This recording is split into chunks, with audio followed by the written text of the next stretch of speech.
que aí é fato para rejeição, só esse simples fato. Eu sei que Vossa Excelência considerou o fato da omissão dele de não encaminhar o documento como uma restrição grave a ensejar a rejeição das contas, né? Então, isso aí, de certa forma, substitui, mas o fato que deveria, digamos, constituir a restrição à irregularidade foi a causa de não ter informado ao Tribunal de Contas, como cumprimento do seu dever, né, as informações para que o tribunal pudesse aferir se ele cumpriu ou não aquele percentual de gasto determinado na norma. Bem, esse é o primeiro ponto. O segundo é com relação ao déficit. Vossa Excelência utilizava uma ponderação de que pudesse ser corrida em déficit de até 5%. Eu queria dizer que eu utilizava também como ponderação, mas ainda um percentual ainda maior, que era 10%. Então, aliás, 10% nós utilizávamos. Sim, então. Então, eu sempre utilizei isso aqui nas minhas prestações de contas, que eu trago para apreciação. Mas isso eu penso que deve ser analisado de forma conjunta com todas as outras informações com relação aos demonstrativos e balanços contábeis. Então,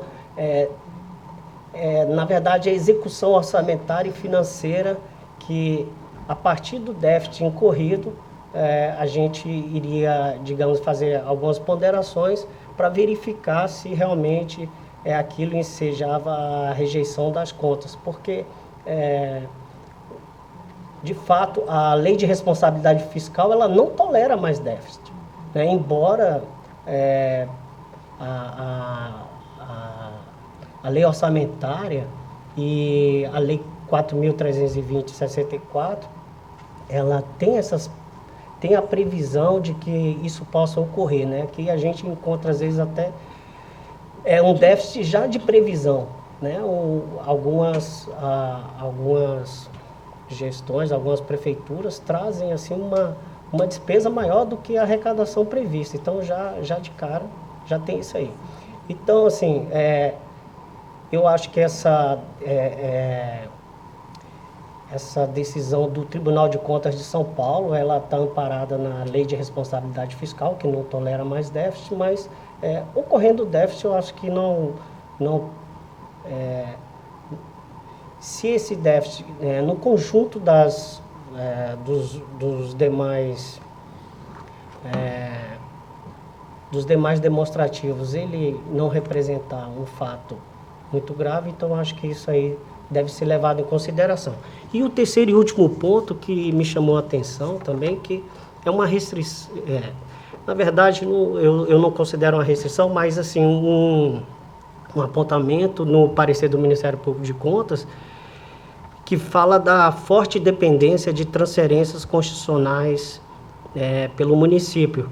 E aí digamos assim, uma ocorrência de ordem econômica, né? Então, não tinha ainda visto nenhum apontamento nesse sentido. Inclusive, eu gostaria aqui só de abrir um parêntese e parabenizar o relator pela excelente esclarecimento e ponderações em relação a esse ponto.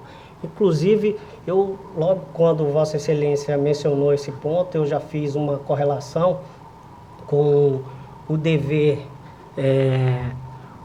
da gestão, né, do prefeito de instituir e arrecadar seus tributos, os tributos da competência do município, que a gente verifica, principalmente aqui no estado de Alagoas, que a grande maioria dos municípios não exerce de forma a contento, né, essa competência, porque às vezes a gente encontra alguns municípios que não têm arrecadação nenhuma de ISS, de IPTU, e naquele município tem uma instituição bancária, tem um posto de combustível, tem profissionais autônomos que exercem a profissão. Quer dizer, esse pessoal não recolhe o ISS, porque existe na legislação previsão para pagamento desse tributo sobre essas atividades, né? E a gente não encontra nada, não tem zero de arrecadação. E aí, o IPTU, 20 mil reais, será que isso é razoável para o porte, digamos, econômico e habitacional do município de Capela, por exemplo? Né? Só 20 mil? Já tivemos municípios em que, será? Município em que houve arrecadação de 100 reais. Então, a título de IPTU. Mas até 20 mil reais pode ser considerado insuficiente. Então, o exercício dessa competência pode estar sendo omitida, né, pelo prefeito. E aí é uma, digamos assim, é uma restrição de ordem constitucional que viola o ordenamento jurídico, de fato. Diferente desse apontamento dessa dependência econômica das transferências constitucionais, porque aí, como Vossa Excelência falou, é um fato estruturante e especialmente ocorrida no Nordeste, pelos fatores que todos nós já sabemos que não precisa reforçar. Então, com relação a esse ponto, era essa observação que eu gostaria de fazer. Obrigado, senhor presidente. Ok. Doutora Estela. Eu queria só que eu ia fazer 2 apontamentos, né, e a gente continuou discutindo sobre o primeiro, o seguro no tocante ao déficit orçamentário, que também foi mencionado pelo conselheiro Sérgio, porque o conselheiro Rodrigo levantou até a necessidade de se discutir sobre a retroatividade ou não de um novo entendimento, né? Eu só queria colocar a cautela que nós temos de ter no tocante à retroatividade, considerando que o entendimento seja um entendimento sedimentado no Tribunal de Contas do Estado de Alagoas, né? Pelo que o conselheiro expôs, o seu entendimento, ele vem de um manual do Tribunal de Contas de São Paulo, de decisões do Tribunal de Contas de São Paulo, mas que para que a gente considere isso como um entendimento novo, é preciso que a jurisprudência do tribunal se encaminhasse naquele sentido, né? Que a jurisprudência do tribunal determinasse de forma sedimentada a tolerância de 10%. Né? Se isso é um entendimento do relator ou se isso é um entendimento do Tribunal de Contas do Estado de São Paulo, não haveria uma violação à proteção à confiança, porque o gestor não teria, na jurisprudência do Tribunal de Contas do Estado de Alagoas, esse respaldo para se sentir seguro ou orientado nesse sentido. Então, eu coloco só essa observação para que a questão da retroatividade ela seja tratada diante de jurisprudência e de entendimento sedimentado do Tribunal de Contas do Estado.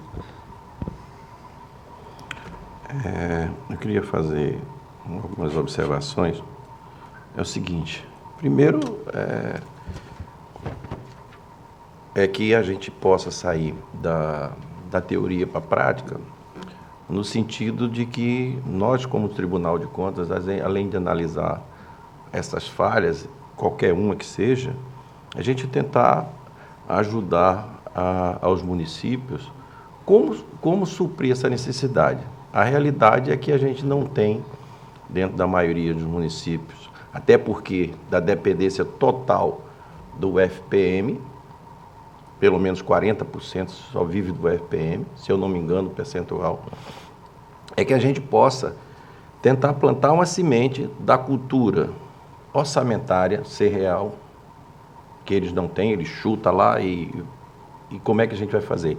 Exatamente tentando estabelecer com relação, o aceitável com relação aos percentuais, e agora a gente trazer esses percentuais, concordando aqui com todas as colocações do doutor Estela e tal, que a gente possa refletir e discutir o nosso percentual de Alagoas, a nossa realidade. Eu acho que é um ponto que a gente tem que trazer isso e a gente fixar, se a gente não pode fazer ele oficialmente com relação ao aceitável, se puder, vamos oficializar. Se não puder oficializar, a gente tenha pelo menos em mente o que é aceitável na cabeça nossa, do Pleno e do Ministério Público, com relação o que é aceitável para a gente em Alagoas com relação a esses percentuais. Para que a gente possa mostrar para eles que eles têm que trabalhar os percentuais de acordo com a nossa realidade. A outra questão é que a gente precisa também ajudar no sentido de seguinte, exigindo, por exemplo, essas colocações que tem município que não cobra IPTU, ISS, e aí sim a gente tem que fazer o trabalho de mostrar que ele está renunciando receita, se efetivamente ele tem a lei e não está cumprindo, e aí o tribunal tem que fazer todo o esforço e a gente tentar fazer coletivamente com relação para não trabalhar individualmente. Cada município perderia muito tempo, a gente, através das reuniões da AMA, estabelecer uma data, dizer, olha, daqui para frente, os prefeitos vão ter que se adequar ou explicar, muito bem explicado, por que não cobra o IPTU, por que não cobra o ISS, ou seja, a dinâmica cultural que alguns têm, isso eu já ouvi deles, de que naquele momento, e sempre tem um momento, o cara entra eleito hoje, já está pensando daqui a 4 anos, então eles estão preocupados em não afetar aquele grupo de pessoas que poderiam ser eleitores dele, no sentido de não cobrar. De não cobrar as empresas, os IPTUs das casas, obviamente dando sempre, como tem em Maceió, um critério de ter uma isenção de IPTU alguns imóveis com metro quadrado, criar um critério dentro do seu município que a gente possa fazer isso. Mas eu queria, conselheiro Rodrigo, até por Vossa Excelência estar na escola, que a gente crie um programa dentro da escola, que a gente seja o indutor de trazer para esses gestores que nós vamos cobrar, mas para isso nós vamos ser primeiro dizendo para eles, se vocês tiverem dificuldade disso, vamos fazer isso, vamos tentar ajeitar isso. E a gente fiscalizar isso, que eu acho que, por menor que seja, a semente que eu estou querendo dizer é implantar a obrigação daquele morador daquele local, que ele tem obrigações com a prefeitura, entendeu? Como tem para o Estado, como tem para a União. Eu acho que essa discussão é boa porque a gente pode ter a possibilidade de ajudar, nesse primeiro momento, estabelecer parâmetros do Estado, do que realmente seja aceitável para a gente, e a gente sai para a prática de poder realmente ajudar o Estado como um todo. Eu entendo, como na minha condução sempre eu sou da praticidade, não vou discutir os aspectos jurídicos, aí já tem vocês que se envolvem muito e têm a capacidade técnica de estar discutindo isso, né?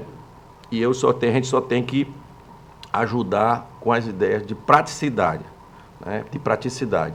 E, para finalizar, eu queria fazer uma observação que, na verdade, o Nordeste sofre mais isso aí, todos esses problemas de educação, de tudo, exatamente por tudo isso que a gente está discutindo, mas o impressionante que nenhum presidente da República cumpriu o que a Constituição diz com relação aos repasses para o Nordeste, que é uma divisão que tem pela população, e sempre nós ficamos com o pires na mão. Qualquer gestor, estou falando do modo geral, todos eles, 100%. Nós, posso estar errado no percentual, mas me parece que o direito do Nordeste, eu não sei se está incluindo o Norte também, seriam 28% da arrecadação federal, E o Nordeste nunca passou de 14%, esses recursos destinados ao Nordeste. Ou seja, quem é rico vai ficar mais rico e quem é pobre vai ficar mais pobre. Ou a gente tem, e a gente só tem equilíbrio no Senado Federal, que são 3 para todos os estados, mas quando a gente vai para a Câmara, a gente fica completamente vendido, onde você tem São Paulo com 72 deputados federais e Alagoas tem 9 deputados federais. Você acha que qualquer presidente da República vai estar preocupado primeiro de atender a bancada de São Paulo ou de Alagoas? Isso é uma coisa que a gente vive e aí é onde está a nossa maior distorção com a pobreza do Nordeste. Ela vem lá de cima, federal. Eles não cumprem o que a Constituição determina. Entendeu? Essa é a nossa verdade e a gente tem que estar aqui no nosso tamanho, tentar fazer do limão a limonada e tentar ajudar no que for possível com relação à nossa gestão, o nosso Estado, tentar dinamizar, tentar melhorar a capacidade financeira, mostrar até, se possível for, hoje como a proposta dos tribunais de contas hoje está tentando influenciar em todas as áreas. Tive um encontro em São Paulo a semana passada, está tendo um grande estudo sobre transporte. Obviamente que o que mais incomoda são os estados grandes, as capitais grandes, né? Mas estão discutindo problema de gênero, os tribunais, ou seja, a nível nacional, tem um leque de coisa que eu fiz só uma observação, eu disse, gente, a gente não tem perna para alcançar a tudo isso que vocês estão querendo. A gente tem que escolher algumas coisas e a gente direcionar aquela nossa visão extra, vamos dizer assim, o tradicional do tribunal, a visões diferentes que a gente possa ajudar ao legislativo, ao executivo, quem tiver, vamos dizer, necessitando, e a gente ser um ponto de apoio sempre técnico com relação a estudos e vamos dizer assim, propostas que venham a ocorrer. Essas colocações que eu queria fazer, mas esses pontos eu queria que quem tiver, conselheiro Rodrigo, acho que é importante Vossa Excelência tentar buscar um enquadramento até nesse assunto que a gente possa sair e poder ajudar esse pessoal. Continua facultada a palavra. Não tendo quem queira fazer mais uso, nós vamos para a votação. Conselheiro Raquel. Eu voto com o relator, senhor presidente, só com a observação que eu fiz, acrescentando o item da despesa com o pessoal como mais um item de rejeição. Conselheiro Sérgio. Acompanho o voto do conselheiro relator, senhor presidente. Conselheira Maria Cleide. Acompanho o relator, presidente. Conselheiro Anselmo. Excelência, eu acho que quanto ao mérito, não haveria divergência quanto à rejeição e reprovação das contas. Mas eu tenho uma preocupação que o deixar fazer e o deixar passar sempre não é uma boa política de controle externo. E, vendo aqui o parecer ministerial, com certa calma, eu verifico que é uma atuação mais coerente e preocupada com os recursos públicos, principalmente quando aqui que surge a ideia de resguardar a boa e regular aplicação dos recursos. Então, nesse sentido, apesar de ter ouvido os debates sobre as situações a serem ou não consideradas como motivo suficiente para reprovação, eu entendo que os apontamentos feitos pelo órgão ministerial, todos estão muito casados com essa ideia de resguardo de recursos públicos, de patrimônio público e de interesse público. E é conhecido de todos o meu posicionamento nesse tribunal. Não é porque o tribunal não se manifesta, e até quando deveria se manifestar não faz, que, por outro lado, desobriga qualquer gestor das suas obrigações, muito menos autoriza o gestor ao descumprimento legal. Isso é um verdadeiro absurdo quando pensamos dessa forma. Então, Excelência, o que é trazido aqui? Há documentos que devem ser encaminhados que justifiquem a análise das prestações de contas.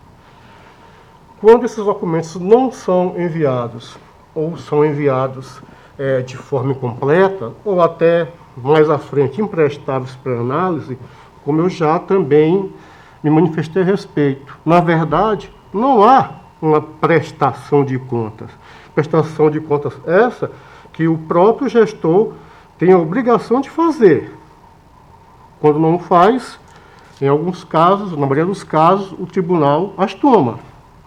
Mas, a rigor, quem faz de forma primígena é o próprio gestor. Quando essa documentação não é enviada, ou é enviada da forma que eu falei, novamente, parece-me que se caracteriza uma ausência, uma não prestação de contas. E qual é a consequência? Dependendo do tipo de prestação, ou se julga irregular, ou se reprova as contas. Eu também tenho uma dificuldade de entender, mas quem sabe com o tempo eu possa evoluir, posso ser convencido, do tribunal ter competência para aferir culpa de gestor, seja a culpa estrita, seja a culpa em sentido lato. Eu acho que o tribunal não é competente para isso, nem tem as ferramentas para tal. A gente faz uma análise objetiva da situação. Tem um esquadro, tem um quadro, e a gente faz as comparações. Tem uns percentuais, tem a soma algébrica. Eu, às vezes, fico preocupado quando eu ouço que o que é 2 mais 2 pode não ser 2 mais 2. Como parece-me que isso é claro, é objetivo. Não tem como ter uma variação 2 mais 2 ser 4,1 ou 3,9. Isso é muito evidente. Ainda mais quando a legislação diz exatamente o que se deve considerar o percentual e, às vezes, em valores absolutos. Então, Excelência, o que tem aqui no órgão ministerial, na sua manifestação? Desculpem. Como elementos que traz para a reprovação. Utilização excessiva de créditos suplementares. Isso aqui é uma espécie de orçamento rabilongo quantitativo. Se faz de qualquer jeito, não se observa o que a legislação manda observar e depois se suplementa. Aqui, 30%, mas já discutimos 50%, 40%, 80%, 100%. Um verdadeiro orçamento paralelo. Coisa que eu acho que um órgão do controle externo não deve compactuar. Fortíssima dependência do município em relação às transferências constitucionais. Eu acho que há muito tempo que a gente sempre ouve falar isso. O tribunal tem mais de 70 anos. E desde o período que eu estou aqui, sempre se falou isso. Então, o que é que isso aqui dá a ideia de quê? De que o tribunal está sendo conivente com isso. Está vendo o tempo todo e não diz: olha, município, faz o que você deve fazer, obedeça a legislação, procure fazer. Aqui nesse município, parece-me que tem de receita corrente líquida apontada pelo Ministério Público, valor de 32 milhões de reais, se não me falha a memória. Mas 32 milhões e 800 mil reais. Arrecadação, tributo. Arrecadou-se muito de imposto de renda. Gente, o imposto de renda arrecadado é de folha de pagamento. Se o ISS foi 200 e tem arrecadação de imposto de renda da folha de 500, é folha de pagamento. E só. Déficit orçamentário de 560 mil, vou arredondar para mais. Presidente, nós não podemos gastar mais do que temos. Ficamos no negativo. Como é que eu vou executar despesas que são fixadas mais do que eu arrecadei? O que é que isso causa ao longo prazo? Endividamento público. O tribunal pode ser conivente com isso? Ou qualquer órgão de controle externo? Não. A questão da documentação trazida. Obedeceu-se o que se mandou. Se se manda errado, é equivocado, que impossibilite a aferição, é uma documentação imprestável. Quem mandou? O próprio gestor. E quando a ele é dada a possibilidade de se manifestar e não faz, eu não sei o que é que o tribunal pode fazer para que essas coisas sempre deixe passar, sempre continue fazendo, sempre passando. Parece que também isso não é saudável para o controle externo. Impossibilidade de aferição de vários limites constitucionais. É a mesma situação. O gestor é obrigado, ele envia a prestação de contas, mas não envia de uma forma que se possa realmente tê-la como uma prestação de contas. Qual é a consequência disso? Reprovação / irregularidade de contas, dependendo do tipo de prestação de contas que você esteja analisando. A ausência de documentos em que se verifique a responsabilidade fiscal. Ele era obrigado a enviar. Não enviou, ou enviou de forma incompleta, equivocada ou errada. Em função disso, o tribunal não vai agir, não vai tomar as providências não vai exercer o seu mistério constitucional. Então, Excelência, no mérito parece que não há divergência, mas quanto às situações reprovadoras, eu considero que o que apontou aqui o Ministério Público é uma posição muito coerente e mais preocupada com a boa e regular aplicação dos recursos públicos. E, nesse caso, eu peço licença aos demais colegas para votar também pela rejeição das contas, tendo por base os levantamentos feitos pelos Ministérios Públicos e, claro, com esses meus pequenos esclarecimentos, senhor presidente. Ok. Então, conselheiro Rodrigo, aprovada a rejeição. Senhor presidente, apenas fiquei na dúvida com relação àquele ponto de controle do limite de despesa com o pessoal, se parece que eu fiquei vencido naquele ponto, né? Teve um voto de A conselheira, ela fez, a conselheira, Ana Raquel. ela votou na íntegra, o voto dele, o voto seu na íntegra. A Raquel fez uma observação com relação ao documento ser acrescentado. Vossa Excelência concorda com esse acréscimo colocado por ela? Olha, presidente, eu não teria nenhum problema. Eu acho que essa é uma questão que precisa ser discutida mais no tribunal, tá? Não é por ser cabeça dura, não, mas acho que essa é uma questão. Nós temos várias peculiaridades que a gente precisa enfrentar caso a caso. Eu queria manter essa divergência com relação ao entendimento de Ana Raquel para que a gente possa discutir posteriormente. Conselheiro Sérgio, votou na íntegra? Acompanho o conselheiro. Não, então, o voto de Vossa Excelência foi vencedor. Foi feita a observação do conselheiro Anselmo com relação ao parecer do Ministério Público, ele fazendo observações, que essas observações elas sejam retornadas para discussão em algum momento, mas a aprovação do voto de Vossa Excelência foi aprovado também com a aprovação do conselheiro Anselmo, apenas concordando que alguns itens que Vossa Excelência discordou do Ministério Público, ele faz a concordância com o Ministério Público. A questão do gasto de pessoal também está implícito, mas aqui há um levantamento feito pelo órgão ministerial que o Poder Executivo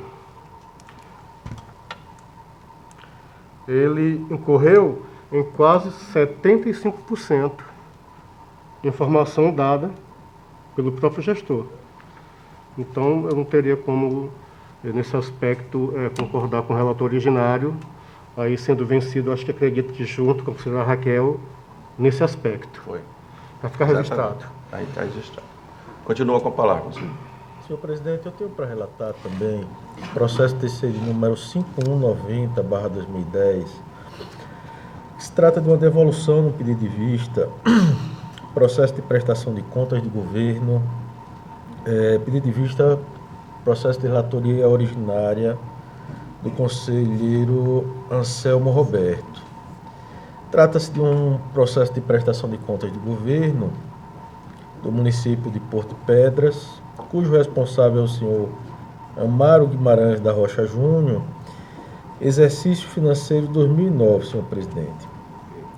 Os autos são de relatoria originária do conselheiro Anselmo Roberto, foram submetidos à apreciação deste pleno, no qual o relator trouxe parecer pela reprovação das contas, tendo em vista os seguintes pontos: déficit orçamentário de R$ 4.280.000, não comprovação dos saldos bancários, não envio do inventário de bens móveis e imóveis, não envio do demonstrativo da dívida fundada e o descumprimento do artigo 212 da Constituição Federal.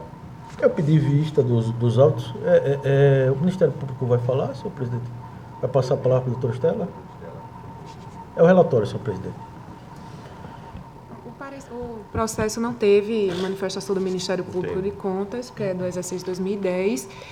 Nós tínhamos, a princípio, uma dúvida no tocante à conclusão da instrução, então nós deixamos para manifestar em momento posterior, quando o conselheiro Rodrigo concluir o voto.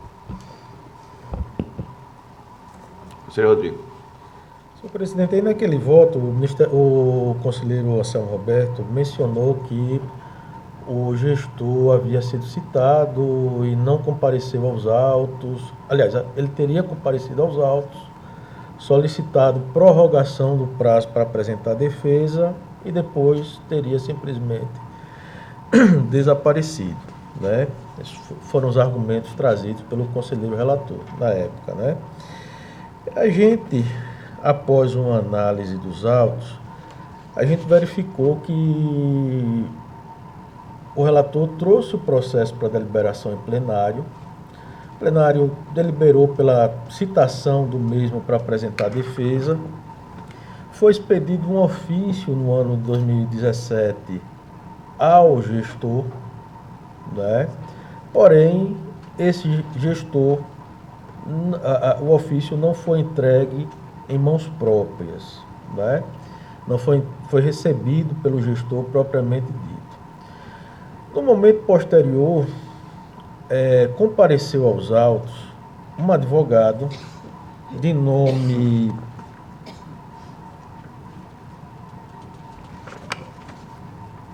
excelentíssimo advogado, senhor Edilson Santos Júnior, OAB 12243, dizendo-se representar os interesses do prefeito Amaro Guimarães da Rocha Júnior. Porém, nós não encontramos nos autos qualquer comprovação, não tem procuração nos autos, qualquer comprovação de que esse advogado seria representante dos interesses do advogado, né? E o relator, em momento nenhum, determinou a sua notificação para trazer essa documentação.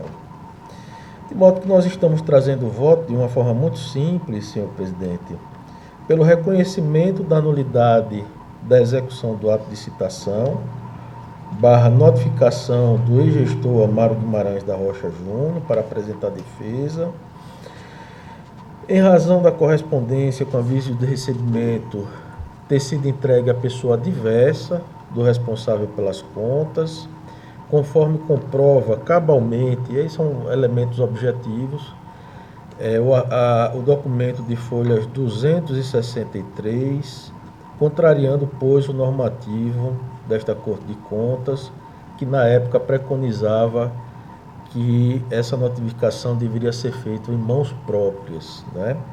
Posteriormente, por meio de requerimento tombado sob o número TC 14.759/2017, veio aos autos pedindo dilação de prazo em nome do gestor, o senhor Edilson Santos Júnior, OAB 12.243, na condição de advogado,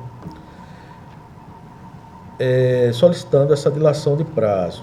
Porém, observou-se que o instrumento procuratório que legitimasse o referido pedido não se encontrava nos autos, né? Essa é a constatação do nosso gabinete, né? Ao apreciar este pedido, no dia 26 de outubro de 2017, o relator originário, Anselmo Roberto, por meio de decisão simples, deferiu o pleito formulado por este requerente, determinando mais 15 dias para que fossem enviados ao tribunal os documentos e as informações solicitadas a contar da publicação da decisão no Diário Oficial Eletrônico do Tribunal de Contas.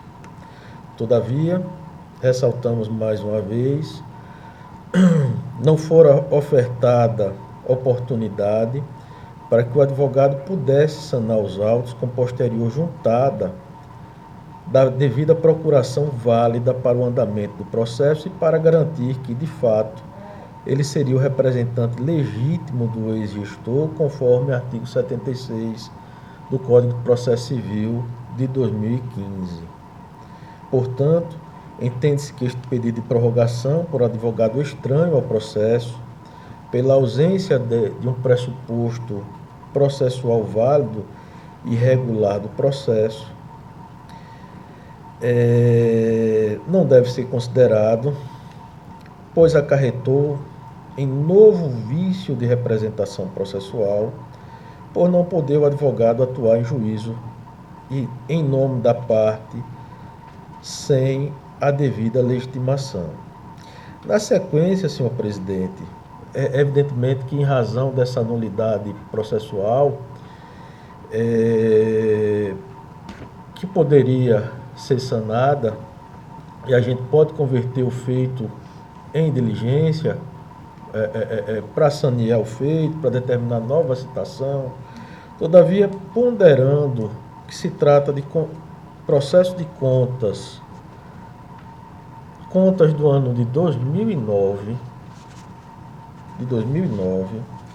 processo de 2010, nós estamos aplicando a resolução normativa de número 13/2022, que fixou critérios objetivos, claros, para análise e julgamento dos processos de auditoria por esta Corte de Contas, em atenção ao princípio da segurança jurídica e da essencialidade das auditorias,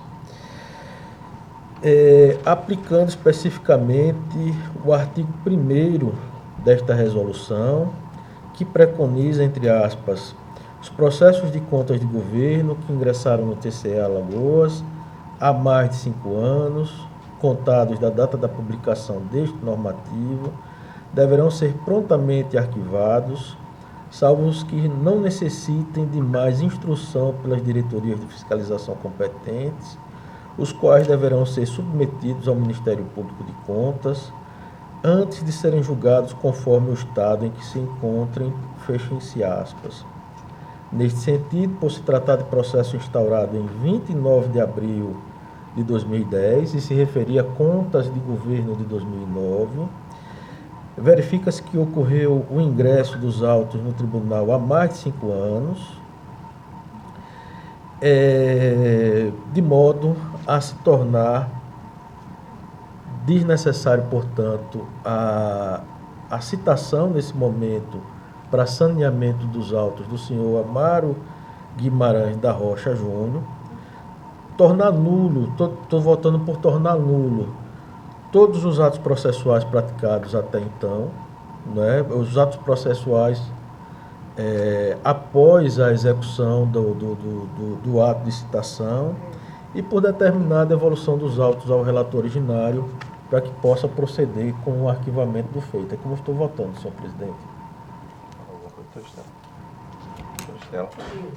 Como o processo já havia sido pautado em outras sessões, o conselheiro tinha disponibilizado o voto, nós ficamos justamente com essa dúvida, né? Porque a finalização da fase de instrução seria um excludente para a aplicação da Resolução 13. Entretanto, hoje, nós confirmamos a informação acerca da nulidade da citação, consequentemente dos atos posteriores, o que se faria necessário reabrir a fase instrutória e, então, dessa forma, também entendemos pela aplicação da Resolução Normativa número 13. Conselheiro Selmo. Senhor presidente, primeiramente, todos também sabem do meu posicionamento quanto à questão da cientificação do gestor, que a lei orgânica ela não exige que seja em mãos próprias. Ela foi feita com base na lei orgânica.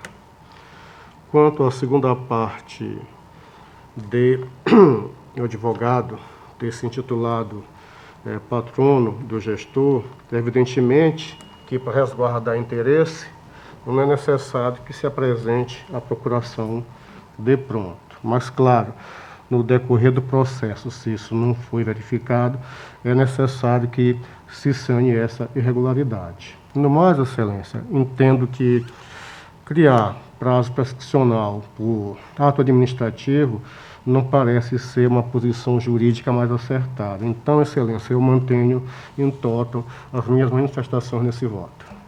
Obrigado, senhor presidente. Okay. Em discussão, em votação. Conselheira Raquel.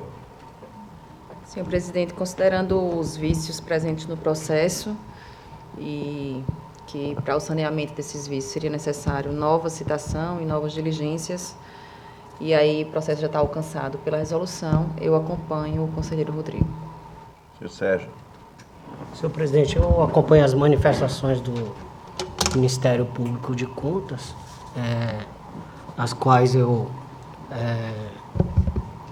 adoto como fundamento para também acompanhar integralmente o voto do conselheiro Rodrigo Cavalcante. Conselheira Maria Cleide. Presidente, também acompanho integralmente o voto do conselheiro Rodrigo. Então, vencedor o voto divergente do conselheiro Rodrigo, vencido o conselheiro Anselmo. Senhor presidente, minha pauta, portanto, fica esgotada para o dia de hoje. Ok. Pela ordem, a conselheira Raquel. Não tenho pauta para hoje, senhor presidente. Senhor Sérgio, Sem processo, senhor presidente, para relatar. não tendo mais pauta, fica facultada a palavra às senhoras conselheiras, senhores conselheiros, doutora Raquel, ou doutora Estela, representante aqui do Ministério Público. Não tendo quem queira fazer uso da palavra, a sessão está encerrada, convocando para a próxima terça-feira, no horário regimental.